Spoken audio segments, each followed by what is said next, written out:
Hello guys, हमारे YouTube channel पर आपका स्वागत है। अगर आपको वीडियोस पसंद आ रही हैं तो प्लीज़ लाइक करें, कमेंट करें और शेयर करें। अगर आपने चैनल को अभी तक सब्सक्राइब नहीं किया है तो प्लीज़ चैनल को सब्सक्राइब करें। इधर जैसे ही बच्चे सर्वेंट क्वार्टर के पास से वापस चले जाते हैं, वैसे ही नौकरानी शीला अपने पति धन प्रसाद से कहती है, मुझे लगता है कि बच्चे यहाँ से जा चुके हैं। तभी खिड़की से झांकते हुए धन प्रसाद कहता है, तुम ठीक कहती हो, लगता है हमने अपना काम बिल्कुल ठीक तरीके से किया है। फिर दोनों एक दूसरे की ओर देखकर मुस्कुराने लगते हैं और एक दूसरे को ताली देते हैं। तभी मारवा हाउस के अंदर आयशा मारवा कहती हैं, हमें इन दोनों सहेलियों को अब अकेले छोड़ देना चाहिए। कुछ देर अपनी खट्टी मीठी बातें करेंगी तो इन्हें अच्छा लगेगा। उसके बाद सभी उन्हें अकेला छोड़कर चले जाते हैं। तभी श्रेया अनिका से कहती है, क्या बात है, आज तुम्हारे मिस्टर मारवा दिखाई नहीं दे रहे। बाकी सभी सदस्य अनिका की सहेली के स्वागत के लिए यहाँ मौजूद थे, लेकिन उन्होंने तो अपने दर्शन भी नहीं दिए। अनिका कहती है, उन्हें तुम्हारे आने की कोई खबर नहीं थी और उन्हें कुछ ज़रूरी काम भी था, इसलिए मैंने सोचा हम दोनों सहेलियों के बीच वह क्या करेंगे, इसलिए मैंने बताया भी नहीं। तभी श्रेया अनिका की आंखों में आंखें डालकर कहती है, आई एम सॉरी अनिका, मुझे अपने बर्ताव के लिए माफ़ कर देना। मुझे अच्छी तरह पता है तुमने उन्हें बताया भी होगा और यहाँ रुकने के लिए मना भी किया होगा ताकि मुझे बुरा ना लगे। फिर कुछ रुक कर आगे कहती है, अनिका दरअसल मैं अपनी कही बातों के लिए बहुत शर्मिंदा हूँ। मुझे इस तरह मिस्टर मारवा पर शक नहीं करना चाहिए। लोग तो सभी तरह की बातें करते हैं, मुझे लोगों की कही सुनी बातों पर नहीं बल्कि अपनी दोस्त के यकीन पर यकीन करना चाहिए।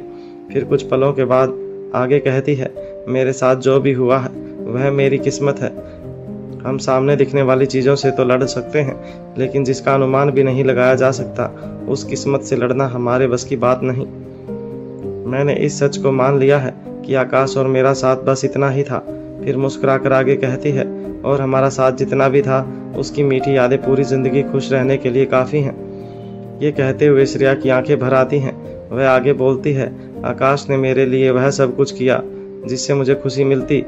हाँ, अब इतना ज़रूर है कि पहले मेरे लिए जितना आकाश को परेशान होना पड़ता था उससे कुछ कम अब तुम्हें परेशान होना पड़ेगा। तुम मेरा साथ दोगी ना? अनिका बिना कुछ कहे मुस्कुराकर अपनी गर्दन हाँ में हिला देती है। फिर श्रेया से कहती है, मैं चाहती हूँ कि तुम जल्द से जल्द अपनी ज़िंदगी में लौट आओ, अपने और अपने बच्चों के आने वाले कल को संवारो। फिर श्रेया अपनी बात को आगे बढ़ाते हुए कहती है, मुझे कुछ वक्त लगेगा लेकिन जल्दी ही मैं अकेले ही अपने सारे काम करना सीख जाऊँगी और मुझे उम्मीद है कि मुझे उसमें अपनी दोस्त की पूरी मदद मिलेगी। अनिका श्रेया का मूड ठीक करने के लिए मजाक करते हुए कहती है, हाँ, यह भी कोई कहने की बात है, मदद तो करनी ही पड़ेगी, नहीं तो आकाश हमें कहीं से देखेगा तो कहेगा मेरी बहन शादी के बाद बदल गई, मेरी बीवी और बच्चों का बिल्कुल भी ध्यान नहीं रखती। अनिका की बात पर श्रेया और अनिका दोनों ही हंस पड़ते हैं। तभी श्रेया कहती है, मुझे लगता है अब मुझे चलना चाहिए। फिर अनिका के गले लगते हुए कहती है, आज का दिन बहुत अच्छा बीता और महारानी तुम कभी कभी वक्त निकालकर मुझे मिलने आ जाया करो। शीला और धन प्रसाद मारवा परिवार के पुराने नौकर थे, इसलिए आयशा मारवा ने इस नाटक के काम के लिए उन दोनों का चुनाव किया था। वास्तव में मारवा हाउस के अंदर इस तरह की घटना का होना संभव नहीं था। अगर नौकरों के किसी भी परिवार के अंदर इस तरह की घटना घटती तो उन नौकरों की छुट्टी हो जाना तय था, क्योंकि स्त्रियों पर हाथ उठाना मारवा खानदान के संस्कारों में नहीं था। इसलिए ना ही वह खुद ऐसा करते थे, ना अपनी आंखों के आगे ऐसा होने दे सकते थे। और यही वजह थी कि रोहित खुद भी औरतों की बहुत इज्जत करता था। पिंकी की बात सुनकर रिया पिंकी की तरफ देखने लगती है। रिया की आंखों का गुस्सा और आत्मविश्वास देखकर पिंकी कहती है, प्लीज़ रिया, मेरी बात मानो, यहाँ से चलो, हमें कोई चैलेंज नहीं लेना है, मुझे तुम्हारे साथ ऑनलाइन गेम खेलनी है। फिर रिया का हाथ पकड़ते हुए कहती है, चलो हम गेम खेलेंगे। फिर लगभग रिया को खींचते हुए 3-4 कदम आगे की तरफ चली जाती है। तभी आर्यन आगे आता है और कहता है, इसका मतलब हमारी लाडली बहन यह मानती है कि लड़के ज़्यादा ताकतवर होते हैं। रिया जवाब देती है, बिल्कुल भी नहीं, मैं ऐसी किसी बात को नहीं मानती। तभी अलेक्जेंडर कहता है, तो फिर ठीक है, तुम यह चैलेंज एक्सेप्ट कर लो, लेकिन याद रहे तुम जीतो या हारो, लेकिन इसके बारे में डैडी को कुछ नहीं बताओगी। रिया कहती है, ठीक है, मुझे मंजूर है। तभी यश की आंखों में डर दिखाई देने लगता है और वह कहता है, नहीं, मुझे किसी चैलेंज में नहीं पड़ना। कोई और होता तो मैं उसे अच्छा सबक सिखाता, लेकिन अपनी बहन पर हाथ नहीं उठा सकता। फिर रिया की तरफ अपनी पीठ करते हुए कहता है, तुम्हें जितने मुक्के मारने हैं तुम मार लो, मैंने अपनी हार मान ली। तभी आर्यन कहता है, तुम्हें डरने की कोई ज़रूरत नहीं है। प्रतियोगिता में सिर्फ हार और जीत ही तय होनी है, वह किसी दूसरे तरीके से भी तय हो सकती है। तभी पिंकी अपनी मीठी आवाज़ में कहती है, तुम क्या कहना चाहते हो? आर्यन तभी अलेक्जेंडर आगे आता है और कहता है, पिंकी, आर्यन के कहने का मतलब है कि हमें यह तय करना है कि कौन ज़्यादा ताकतवर है। उसके लिए कोई भी दूसरी प्रतियोगिता रखी जा सकती है जिसमें कोई लड़ाई झगड़ा ना हो। जैसे हम इन दोनों के बीच रेस कंपटीशन रख सकते हैं, या फिर भारी चीज़ को उठाने का कंपटीशन कर सकते हैं, या फिर कोई भी दूसरा ऑब्स्टेकल खड़ी बाधा प्रतियोगिता तैयार कर सकते हैं। इससे यश को कोई भी ऐतराज़ नहीं होगा। क्यों यश, मैंने सही कहा ना? यश शरीर में आकार से बड़ा और व्यवहार से बिल्कुल छोटे बच्चों की तरह था। उसने हंसते हुए कहा, हाँ मुझे यह मंजूर है। अगर रिया को कोई तकलीफ ना पहुंचे तो ऐसा कोई भी कंपटीशन हम रख सकते हैं। तभी पिंकी कहती है, तुम दोनों के कहने का मतलब है कि जिसका स्टेमिना ज़्यादा होगा वह ज़्यादा ताकतवर होगा, और जो ज़्यादा ताकतवर होगा वही दूसरे को हरा सकता है, यानी कि वही विजेता होगा। आर्यन कहता है, बिल्कुल सही। अभी बच्चों में यह सब चल ही रहा था कि इतने में एक नौकर ने आकर कहा, आप सभी को अंदर बुलाया है। शायद श्रेया मैडम के वापस जाने का समय हो गया है। अलेक्जेंडर कहता है, ठीक है, हम सभी आते हैं। तभी नौकर के जाने के बाद यश कहता है, ठीक है, तो हम यह कंपटीशन किसी और दिन रख लेते हैं। देखना मैं ही जीतूंगा।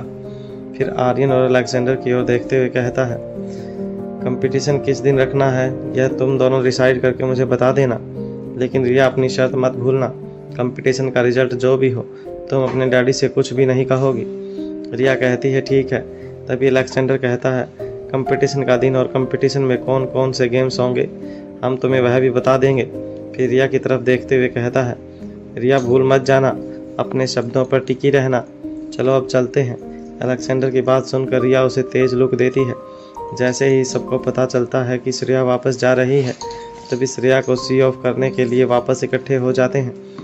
तभी सभी बच्चे भी वहां पहुंच जाते हैं और अलेक्जेंडर सबके सामने घोषणा करते हुए कहता है, श्रेया मामी के जाने से पहले आप सभी के लिए ज़रूरी सूचना है, हम सभी दोबारा जल्दी ही मिलने वाले हैं। अलेक्जेंडर की बात सुनते ही सब उसकी ओर देखने लगते हैं। तभी बाकी की बात को आर्यन पूरा करते हुए कहता है, दरअसल बहुत जल्द एक कंपटीशन रखा जाना है, रिया वर्सेस यश, और सभी को इस कंपटीशन के लिए अभी से इनवाइट किया जाता है। समय और जगह सभी को बता दी जाएगी। तभी आयशा मारवा पिंकी और यश के सिर पर हाथ फेर कर उन्हें प्यार करती है और सभी बच्चों से कहती है, जैसा तुम सबको अच्छा लगे, मैं तुम लोगों के साथ हूँ। मेरी किसी भी मदद की ज़रूरत हो तो तुरंत कहना। सारे एक स्वर में कहते हैं, जी दादी माँ। इधर जैसे ही श्रेया के वापस जाने का वक्त होता है, उसकी गाड़ी के ड्राइवर की तबीयत अचानक से ख़राब हो जाती है। तभी अनिका श्रेया से कहती है, तुम्हें परेशान होने की बिल्कुल भी कोई ज़रूरत नहीं है, तुम्हें हमारा ड्राइवर घर छोड़ देगा। जैसे ही श्रेया की गाड़ी मारवा हाउस से निकलती है, योगराज के आदमियों को उसकी खबर मिल जाती है। तभी करीब 500 मीटर की दूरी तय करने के बाद ड्राइवर श्रेया से कहता है, श्रेया मैडम, अनिका मैडम की कॉल आ रही है। श्रेया कहती है, अपना फ़ोन उठाओ और देखो वह क्या कह रही है। फ़ोन उठाने के बाद ड्राइवर श्रेया से कहता है, मैडम उन्होंने आपको वापस बुलाया है। श्रेया हैरान रह जाती है और कहती है, वापस क्यों बुलाया है? ऐसा क्या छूट गया जो अभी तुरंत देना जो इतना ज़रूरी है कि हमें वापस आने के लिए कहा है? ठीक है, तुम गाड़ी वापस ले लो। तभी ड्राइवर उसके सबसे नज़दीक के दरवाजे से मारवा हाउस के अंदर प्रवेश करता है। यह दरवाज़ा गेस्ट हाउस बिल्डिंग के करीब का दरवाज़ा था। इधर जैसे ही श्रेया की गाड़ी मारवा हाउस के अंदर प्रवेश करती है, तभी ठीक श्रेया की गाड़ी के जैसे मॉडल वाली एक गाड़ी श्रेया की गाड़ी के नंबर प्लेट के साथ गुलेरिया हाउस के लिए जाने वाले रास्ते पर आगे बढ़ जाती है। योगराज के आदमी कब से जिस गाड़ी की फिराक में बैठे थे वह उनके सामने थी। श्रेया की गाड़ी पर हमला करने के लिए भी वही तरीका अपनाया गया जो अब तक बाकी लोगों को ठिकाने लगाने के लिए अपनाया गया था। सुनसान रोड के बीचों बीच घूंघट किए हुए राजस्थानी पहनावे में 15-20 औरतों का झुंड आ जाता है। बार बार हॉर्न देने पर भी वह रास्ते से नहीं हटता और तभी उनमें से एक औरत बेहोश होकर ज़मीन पर गिर जाती है। मजबूरन श्रेया की गाड़ी को रोकना पड़ता है। तभी एक औरत चुपके से गाड़ी के साइलेंसर को पूरी तरह से बंद कर देती है। इसके बाद गाड़ी का चल पाना या आगे बढ़ पाना संभव नहीं था। फिर एक औरत गाड़ी का दरवाज़ा खोलने के लिए आगे बढ़ती है। तभी मौके पर अब्दुल अपने साथियों के साथ उन औरतों को आगे व पीछे की तरफ से घेर लेता है। उधर मारवा हाउस में जैसे ही श्रेया अपनी गाड़ी से बाहर निकलती है, उसे गेस्ट हाउस में इंतजार करने के लिए कहा जाता है। मैडम अनिका मैडम ने कहा है कि आप यहीं गेस्ट हाउस में उनका इंतजार कीजिए, वह यहीं पर आ रही हैं। साथ में अनिका मैडम ने यह भी कहा है कि जब तक वह आपसे मिलने यहाँ नहीं आ जाती तब तक आप गुलेरिया हाउस के लिए बाहर नहीं जाएंगी। तभी श्रेया के फ़ोन पर अनिका का मैसेज दिखाई देता है, जिसमें अनिका ने लिखा था, यार मुझे कुछ ज़रूरी काम है, मैं उसे ख़त्म करके तुरंत तुम्हारे पास आती हूँ। जब तक मैं ना आऊँ तब तक बच्चों को लेकर वहीं गेस्ट हाउस में रुको। श्रेया मन ही मन सोचती है कि कहीं अनिका ने कोई और सरप्राइज तो प्लान नहीं किया। ऐसा सोचने के बाद श्रेया के चेहरे पर मुस्कान आ जाती है और उसके मुंह से सहसा ही निकल जाता है, यह लड़की भी ना अनप्रेडिक्टेबल, जिसका अनुमान नहीं लगाया जा सकता है। उसके बाद श्रेया थोड़ी देर के लिए आराम करने के इरादे से लेट जाती है। पिंकी और यश इंडोर गेम्स में बिजी हो जाते हैं। अनिका ने खास हिदायत दी थी कि अब्दुल्ला अपने साथियों के साथ दुश्मन पक्ष के लोगों से कुछ दूरी बनाकर रखे, उनके करीब ना जाए। सभी औरतें अपने हाथ ऊपर करके सरेंडर कर देती हैं। जैसे ही अब्दुल के आदमी उनके पास पहुंचते हैं, वह उन पर बिना किसी हथियार के ही हमला बोल देती हैं। अब्दुल के सभी आदमी निडर होकर पूरी बहादुरी के साथ लड़ते हैं, लेकिन औरतों का एक एक बार उनके लिए असहनीय था। अपने आदमियों की ऐसी हालत देखकर खुद अब्दुल्ला भी दो दो हाथ करने के लिए अपने कुछ और आदमियों के साथ मैदान में उतर जाता है। अनिका को यकीन था कि ऐसे हालात पैदा हो सकते हैं, इसलिए वह सरदार जी के भेष में काले कपड़े पहनकर और मुंह पर काला मास्क लगाकर काली गाड़ी में वहां पहुंच जाती है। लेकिन अनिका कुछ दूरी बनाए रखती है, जिसकी वजह से उस पर किसी की निगाह नहीं जाती। वह अपनी गाड़ी के विपरीत दरवाजे से बाहर आती है और अपना बायां हाथ गाड़ी पर रखती है, फिर अपनी शर्ट की बाजू के कफ को ऊपर करती है और उल्टे हाथ में पहने हुए एक बैंड से उन औरतों पर अपने सीधे हाथ से एक एक करके निशाने साध उनको मारती है। उस बैंड में 18 से 20 पतली पतली सुइयां लगी हुई थी। उस बैंड में सुई को इस तरह से सेट किया गया था कि जिस भी सुई को पकड़कर अनिका अपनी तरफ खींचकर छोड़ती, वह सीधा जाकर अपने निशाने पर लगती। अनिका ने करीब 1 मिनट में ही 7 से 8 औरतों को अपना निशाना बना लिया था। वहीं जब अब्दुल्ला और उसके आदमी उन औरतों के सामने से हटने के लिए तैयार नहीं हुए, तब उन औरतों ने चाकू से अब्दुल और उसके साथियों पर तेज वार करना शुरू कर दिया। अब्दुल्ला को एक के बाद एक नई तेज वारों का सामना करना पड़ा। इनमें से कुछ घाव बेहद गहरे थे। तभी रोहित मारवा चिराग मेहता और अपने कुछ और आदमियों के साथ वहां पहुंच जाता है। चिराग रोहित मारवा से कहता है, सर प्लीज अभी आप बाहर मत आइएगा। तभी मयूर गुलेरिया के साथ उसके आदमियों की गाड़ियां वहां रुकती हैं। अब्दुल्ला और उसके साथियों की ऐसी हालत देखकर चिराग मेहता और मयूर भी अपने आदमियों के साथ मैदान में उतर जाते हैं। मयूर चिराग अपनी फाइटिंग स्किल से उनसे लोहा लेना शुरू कर देते हैं। तभी उनमें से एक औरत अपनी बाकी साथियों से कहती है, जिस काम के लिए आए हो उसे करो और यहाँ से निकलो। वहाँ ऐसा मारवा आर्यन और सिकंदर से कहती है, बहुत बढ़िया मेरे बच्चों, तुमने कर दिखाया, अब आएगा ऊंट पहाड़ के नीचे। तभी आयशा मारवा का ध्यान इस बात पर जाता है कि आर्यन और अलेक्जेंडर दोनों के चेहरे लटके हुए हैं। वह दोनों के चेहरों पर हाथ फेरते हुए कहती है, तुमने इतना अच्छा काम किया है, उसके बाद अब तुम्हारे चेहरे लटके हुए क्यों हैं? अलेक्जेंडर कहता है, मैंने उससे बहुत रूडली बिहेव किया, एक अकेली बहन है हमारी, क्या यह सब करना इतना ज़रूरी है क्या? कोई और तरीका नहीं जिससे उसे कोई परेशानी भी ना हो और उसे समझ भी आ जाए। तभी आर्यन कहता है, मुझे तो अंदर ही अंदर यह सोच सोच कर डर लग रहा था कि कहीं वह सच में यश से भिड़ ना जाए। अगर ऐसा होता तो फिर मजबूरन हम दोनों भाइयों को बीच में आना पड़ता और सारे नाटक से पर्दा उठ जाता। तभी अलेक्जेंडर कहता है, हमारी आंखों के सामने हमारी बहन को कोई हाथ लगाए हमें बिल्कुल बर्दाश्त नहीं। तभी आयशा मारवा कहती है, मैं अच्छी तरह जानती हूँ तुम दोनों को रिया की वजह से अब तक तुमने जितने भी कारनामे किए हैं, मुझे वह सब अच्छी तरह से पता है। उसके ऐसे हो जाने में सिर्फ रोहित का हाथ नहीं है, तुम दोनों भी बराबर के हिस्सेदार हो। हाँ, रोहित जितने नहीं पर उससे कुछ ज़्यादा कम भी नहीं हो।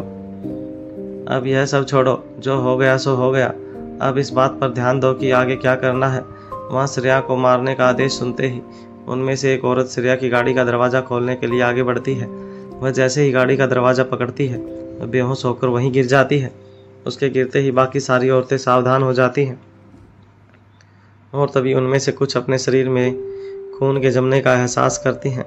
उन्हें लगता है जैसे उनके हाथ पैरों ने काम करना बंद कर दिया है। तभी उनमें से एक कहती है, हमें यहाँ से तुरंत निकलना होगा। उसके ऐसा कहते ही एक औरत उस बेहोश हुई औरत के गले पर चाकू से तेज वार करती है। वह औरत वहीं छटपटाने लगती है और थोड़ी देर में वहीं दम तोड़ देती है, लेकिन उसके मरने से पहले ही वह सारी औरतें एक साथ दौड़ना शुरू कर देती हैं। कुछ दूर दौड़ने के बाद उनके पास से एक ट्रक गुजरता है। वह सारी औरतें एक एक करके दौड़ते दौड़ते उस ट्रक में पीछे चढ़ना शुरू कर देती हैं। उनकी आंखों के सामने सब कुछ धुंधला दिखाई देने लगता है और फिर उसके आगे कुछ पता नहीं चलता। अब्दुल्ला या उनके साथियों में से कोई ऐसा नहीं था जो उनका पीछा कर सके, क्योंकि सभी घायल हो चुके थे। तभी रोहित मारवा अपनी ब्लूटूथ डिवाइस से अनिका से पूछता है, आगे क्या करना है? अनिका कहती है, वह दौड़कर ज़्यादा दूर तक नहीं जा पाएंगी, उनमें से कोई ना कोई हमारे हाथ जरूर लग जाएगी। अपने आदमियों को कहो कि जाकर उन्हें उठा लाएं। तभी रोहित मारवा अपनी गाड़ी से बाहर आता है और चिराग मेहता को इशारा करता है। रोहित मारवा का इशारा पाते ही चिराग अपने आदमियों को उनके पीछे जाने का इशारा करता है। जब रोहित मारवा के आदमी उस तरफ जाते हैं तो प्रीति पहले से ही उन्हें वहां मौजूद मिलती है, जो एक जैमर लगी हुई वैन में एक औरत को उठाकर अंदर डाल रही थी। प्रीति को देखकर वह आदमी वहां रुक जाते हैं। प्रीति कहती है, अभी ऐसे और तोहफे रास्ते में मिलेंगे, जल्दी करो।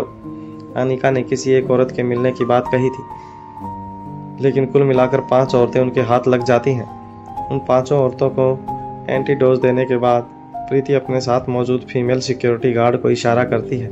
प्रीति का इशारा पाते ही वह सब अपने काम पर लग जाती हैं और वह वन मारवा हाउस के लिए निकल जाती हैं। फिर प्रीति तेज गति से घटनास्थल पर पहुंचती है। अनिका के कहने पर उसने पहले ही एम्बुलेंस का बंदोबस्त कर दिया था। जब वह वहां पहुंचती है तो देखती है कि सभी को उठाकर एम्बुलेंस में शिफ्ट किया जा चुका था। वह अब्दुल्ला की नाजुक हालत देखकर उसके साथ एम्बुलेंस में बैठ जाती है और उसे हर संभव फर्स्ट एड देने की कोशिश करती है। कुछ ही समय में सभी एम्बुलेंस लाइफ हॉस्पिटल पहुंच जाती हैं और सभी घायलों का इलाज शुरू हो जाता है। वहां अपने लैपटॉप पर काम करते हुए कौटिल अचानक से बेचैन हो उठता है। उसे भूमि की चिंता होने लगती है। साथ ही उसे इस बात का एहसास होता है कि जो डिटेल भूमि ने उसे ट्रेस करने के लिए भेजी थी, उनमें जितनी हाई तकनीक का इस्तेमाल किया गया था, उसे इस्तेमाल करना किसी छोटे मोटे इंसान के बस की बात नहीं। उसे आने वाले खतरे का एहसास होने लगता है। तभी वह भूमि को कॉल करता है, लेकिन भूमि फ़ोन नहीं उठाती। वह लगातार कई बार फ़ोन करता है, लेकिन भूमि उसकी किसी भी कॉल का कोई भी जवाब नहीं देती है। कौटिल अपनी जगह से उठकर विचलित होकर इधर उधर टहलना शुरू कर देता है। इसके बाद जब उसे कुछ नहीं सूझता तो वह न आओ देखता है न ताओ और सीधा हेडक्वार्टर पहुंच जाता है।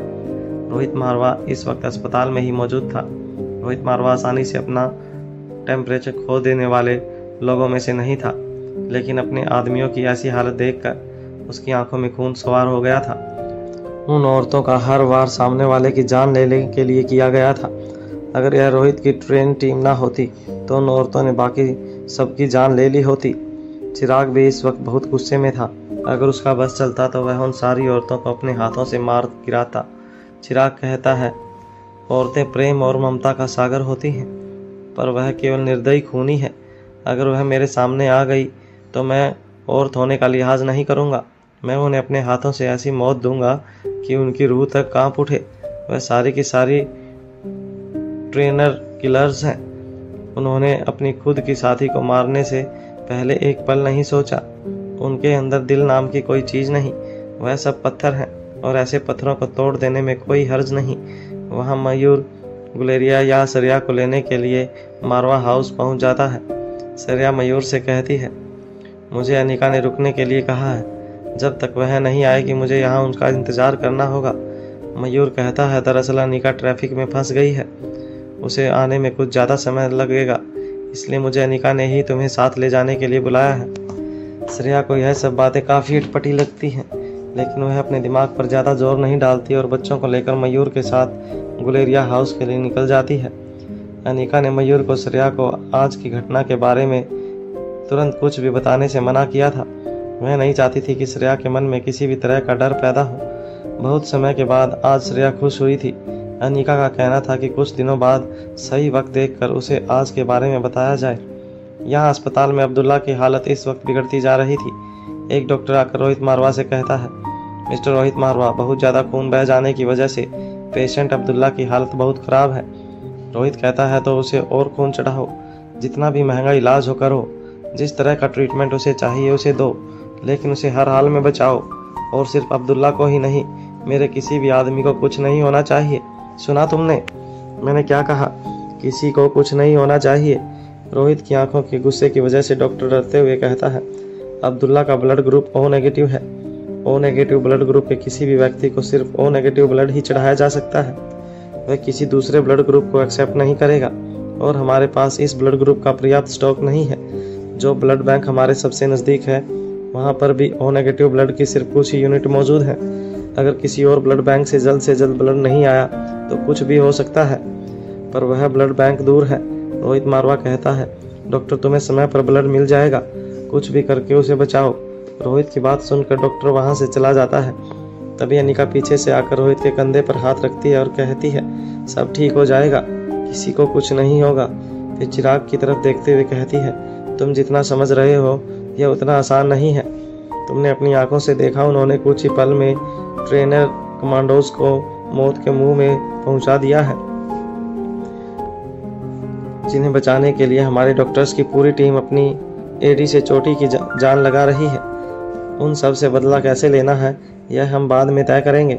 बस फिलहाल तुम्हारे मन की तसल्ली के लिए बता दूं कि उनमें से कोई भी जिंदा वापस नहीं पहुंचेगी।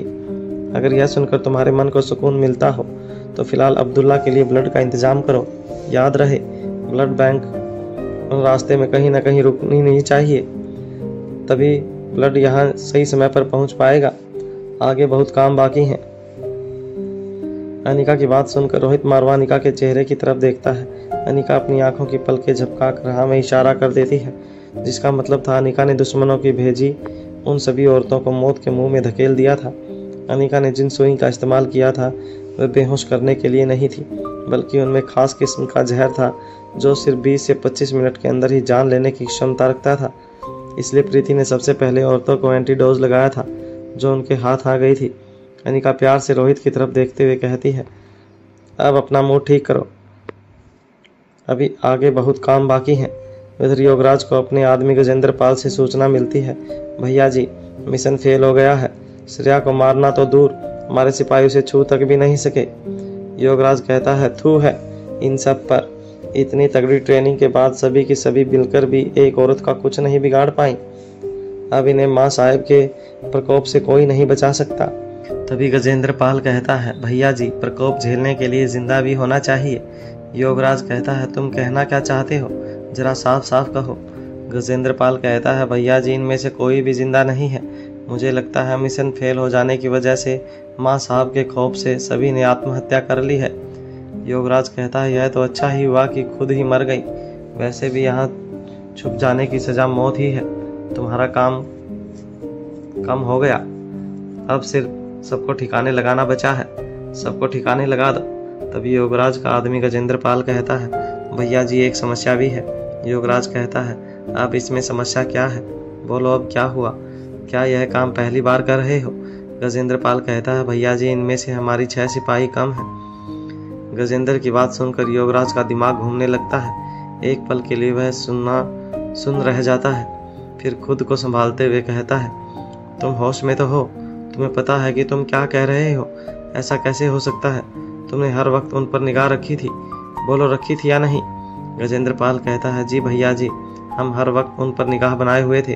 उन्होंने जैसे ही वहां से दौड़ना शुरू किया, हम तुरंत अपना ट्रक लेकर उन्हें लेने के लिए चले गए। योगराज कहता है, तब फिर तुम्हारी आंखों के सामने से हमारी सिपाही गायब कैसे हो गई? गजेंद्र पाल कहता है, पता नहीं भैया जी, एक को छोड़कर बाकी सभी एक साथ वहां से दौड़ी थी और करीब 200 से 250 मीटर की दूरी पर ही सभी ट्रक में सवार हो गई थी। तभी योगराज कहता है, रुको पहले यह बताओ, एक को छोड़कर मतलब?